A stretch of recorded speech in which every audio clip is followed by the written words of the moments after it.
Sunday, Sunday, Sunday at the Atraxa killing floor. Bring your safety goggles.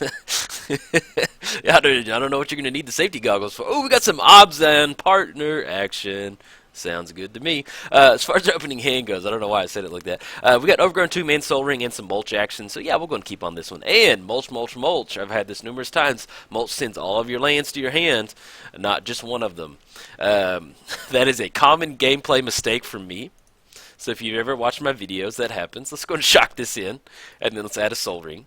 Yeah, what happens is, on Mulch, I play Grizzly Salvage a lot in Modern, and so in my head, I just think, I think Mulch is Grizzly Salvage, and that's grab a land or a creature. So I don't, and then Magic Online doesn't say put all the lands in there. It allows you to choose them, so sometimes that happens. But yes, welcome to let's jump into the decks first, and then we'll talk about my misplays later. We're playing some Atraxa Killing Floor. This is 4-color Aristocrats. She has Flying, Vigilance, Death Touch, and Lifelink at the beginning of your end-step Proliferate. Playing gets some Abzan partner action. We got Tymna and Reyhan, so Lifelink. At the beginning of your post-combat main phase, you may pay X life, and then draw a card, basically for where each opponent was dealt combat damage. A lot of text on that one. They're playing against Reyhan, so Reyhan, he gets counters on there. And then, let's see if we can't make the land drop for the turn. Let's fire this Mulch off, because I love everything in our hand. We're a little far away from double blue, but hey, oh, there we go. Beautiful. It's like we drew, just like we drew it up in the playbook. Let's go ahead and let's get down this Watery Grave. Let's go and shock that in, because I think I want to fire off this Mystical Tutor. That way we can go for a little Life from the Loam action, and we can get our Dredge up and running. We have our win condition, and we have a way to mill our entire library out. So we're actually doing really good. That's why I kind of snap-kept this hand with that Mulch right there. So. But yeah, and then Reyhan, so he enters the battlefield with 3 counters on it. Then whatever creature you control with a counter on it, it's put in the command zone. Excuse me, let me re-rack on that one. Whenever a creature you control dies or is put into the command zone, if it had one or more counters on it, you may move those counters around. So yeah, it should be a nice little Abzan, little aggro match, right? Or not aggro, mid-rangey match right here, more than likely. Sounds pretty cool. That's a cool partner combination for them for sure. You get a little card draw with Tymna, and then the counters matter with Reyhan kind of shift around to a creature that you need. Don't want to F6, but yeah, we're going to fire this Mystical Tutor off. Probably going to go for a Life from the Loam. That way we can start dredging and get more lands into our hands. Let's go ahead and fire, and then we have the Scrubland to make for the turn. Actually, let's hold off just a second. Let's make that mana empty out from our opponent's mana pool. Make them think we got something. All right, swinging in for 2. But yeah, I'm glad I resolved that Mulch really well, guys. I hope you're. I gave myself a pat on the back. I can't tell you how many times where I've cast Mulch in one of my Commander games, and then I get the comment, Jolt, hey, you grab all the lands off of Mulch. And then I just sit there and my head goes low, because it's like the 3rd time that's happened to me. Okay, so we've got a few options. So we can go Life from the Loam. We can start reaching. As far as our basics, we've got we've got the full suite of basics in here. So we could go Island. Yeah, I think I kind of like. We've got Traumatize. I think I like Cultivate a lot. That way we're for sure going to make the land drop. We can fire that off, put one onto the battlefield. Yeah, I like that a lot. Let's go ahead and let's go greens. Fire off Cultivate. And we do need to grab one more blue source, and we'll probably grab a green source. Probably go Island. Let's go a little Simic colors on this one. So let's go Forest, and then let's go Island. Let's put Island onto the battlefield, and the Forest is going to go into our hand. Anything we want to do for the turn, I'll go ahead and get the Scrubland down. That way we have our mana. And then I'll go and pass the turn. Alright, so now we're getting to the spots where we're generating a lot of mana, and then I'm kind of going to re-rack on what we've got going on. So this is Atraxa Aristocrats. If you're not, or Atraxa Killing Floor is what it's called, but it's Aristocrats. If you don't know what Aristocrats is the name of a deck, just kind of like aggro, or like Burn is the name of a deck that has a lot of lightning bolts and burn type stuff.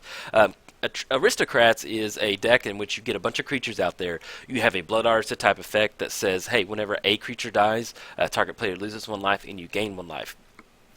And then what you do is you just build up this really nice board state of creatures, start sacrificing all your creatures, and then you get those Blood Artist triggers to close the game out. Now, as far as this deck goes, we have 3 or 4. When I say Blood Artist type effects, basically that means that we have 3 or 4 iterations of Blood Artists. We have a few different sack outlets. We have some stuff that whenever creatures die, we get more creatures so we can keep this chain going. That's what we're looking to do with this deck right here. You may be wondering, why is Atraxa the commander? Why don't you go partners? Why don't you do something that helps it out? Atraxa is really nice in that her flying, death touch, vigilance, lifelink, like we got really lucky with Traumatize and our win condition in our hand and living death. Sometimes we don't have that luck. We have to dig for our living death. We have to dig for something to get some mill action. So Atraxa is a really good commander in that she allows us to stabilize. We can chump block on stuff. It's just one of those, and actually we kind of need to get some stuff up and running. Hopefully we hit some really nice stuff off this Traumatize. But yeah, I'll kind of cover that in just a second. So we're looking at 1, 2, 3, 4, 5, 6, 7. 1, 2, 3, 4, 5, 6. We've got 7 mana, so we can definitely go Traumatize. Yeah, let's go Traumatize. It's going to be 40 cards in the library, in the graveyard, and then we're going to have, we can even go Kozilek's Predator or something. Well, Kozilek's Predator, we don't have a sack outlet, so that's what I'm going to do. Cast that for 4, 1, 2, 3, 4. That's going to be 2 Scion tokens.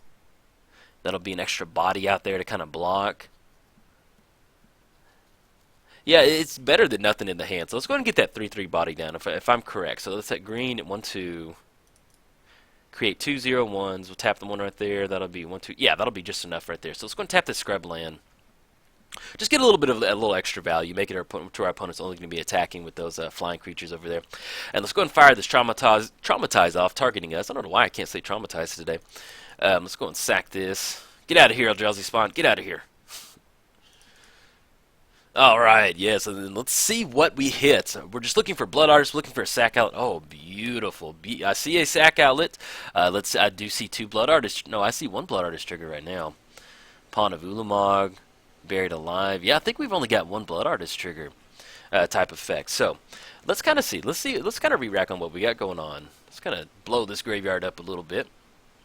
And let's start doing some graveyard math. I'm going to start counting right now, guys. But yeah, long story short, Atraxa just... is she the perfect commander for an Aristocrat build? No. Is there a 4-color Aristocrat commander out there? No. So she's basically, until they build a 4-color, and these 4 colors right here really fit well to an Aristocrat build. So until they do something else about it, then that's about it. So let's do a little re-rack. So we're looking at 1, 2. Oh, we do have another Blood Artist effect right there. So we're looking at 1, 2, 3, 4. We can block right there, right? If he's got some type of pump effect, I really don't mind Kozilek's Predator going to the graveyard. I'm not sure what else he's got going on. Target creature gains plus target legendary.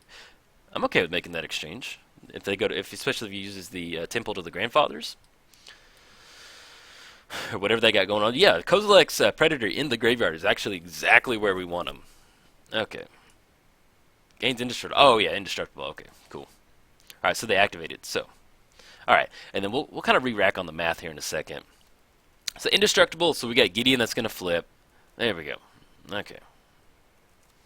So we can draw that card. Alright, so 1, 2, 3, 4, 5, 6, 7. We've got 7, that's 11 right there. 11, 12, 13, 14, 15, 16, 17, 18, 19, 20, 21, 22, 23, 24. There's going to be a ton of triggers, but I'm pretty sure we can close it out with the Hollowed. If not, we're going to be in a really good, yeah, I think we're like 25 times 2. Yeah, we've got this on a Living Death. There's going to be a ton of triggers, so hopefully our opponent's a little accommodating on this one, because we have to get that second Blood Artist type effect. And I think I'm going to go ahead and dredge go Gary Thug, because that's going to be 4. And if we hit just one more Blood Artist effect... Ooh, Collar of the Claw. Yeah, we've got it now. Okay, so we're going to go ahead and fire this... well, we'll go ahead and swing in for 3. Go Kozilek's Predator. Maybe he dies. Not going to swing in at Gideon. Alright, so coming in hot for 3. Alright, we got... Oh, Scavenge Use Indestructible, duh. Okay. Ooh, I just now saw Scavenging Oozes out there. I'm going to fire this Living Death off, because either way, we're going to have a really nice board state. If they... Let's kind of redo that. Let's fire Living Death off. So we're looking at 1, 2. Looking at black, black. And then we'll go ahead and tap this island right there. Okay, so we're gonna fire this Living Death off. If our opponent Scavenging Oozes are our only Blood Artist effect, no, we have 3 Blood Artist effects, so we're okay on this one.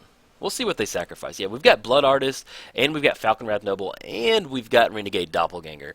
As far as sack outlets, we do have Carrion Feeder in a sack outlet, and we do have a Bloodthorn Vampire. So yeah, either way, depending on what they exile with Scavenging Ooze, it's not going to matter. And plus, we have a ton of ways to. We're going to close this out. I'll just move it down here. Plus, yeah, we're going to be able to close it out. Let's see what's get exiled. Geist Honored Monk. Okay, yeah, go for it, man. That's the least of your worries, buddy. I don't mean that in a smart butt way, but yeah. Okay, so let's get these triggers on the stack. First things first, we need to put Caller of the Claw on the stack. Then we need to put, let's put the, where's the Hollowed Spirit trigger?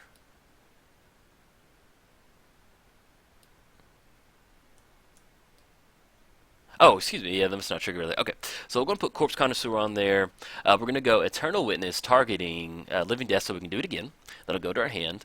Let's go. Let's get the Autocrat on there. We'll go Nest Invader. We'll go Fleshbag Marauder. Not Elvish Visionary. And then we've got Renegade. Okay, so what we need to do is we have all of our Blood Artist type effects. Who is... That's the hard thing about this one. Let's see, does it say who it's targeting? That's the thing about this one. Let's see if we can't, alright, let's see who, there we go. Alright, we don't want it to become that. And I'll expand this up a little bit. It's going to be a little easier for me to get those extra Blood Artist triggers. No, we're not going to use it right there. And then, yes, we'll go and use that. Alright, so there we go. So now we can go back out. Okay. And now what we can do is we can actually start sacrificing, because we have 3 Blood Artist triggers. Alright, so let's go and activate Bloodthorn Vampire. Let's go and sacrifice Corpse Connoisseur. That's going to be Pawn of Ulamog trigger, Falconwrath Noble, Blood Artist, and then Angel. We're going to create that. Always yield to that one. And we're going to yield to this Blood Artist trigger right here, and you yield to these Falconwrath Nobles. What's going to happen is we have numerous ways to generate a bunch of creatures right now. So whenever a non-spirit creature we control dies, we're going to get a 1/1 white spirit token. Let's go and yield right there. Yield to Falconwrath Noble. Got a ton of creatures coming out here, and we've got the Caller of the Claw trigger coming in at the end step where we're going to get all those bear tokens. So, but we're going to close the game out before then. And always yes to that one. Always yield. And then we're going to go ahead and always yield. Always yield. There we go. Yep. Okay, so there we go. Let's go and sacrifice Eternal Witness. Get these triggers on the stack. Choose our opponent. Yeah, so what we're going to do is we're just going to go through there and just kill everybody right now. And actually, I'm going to click no to these Renegade Doppelganger triggers. Just get them off the stack.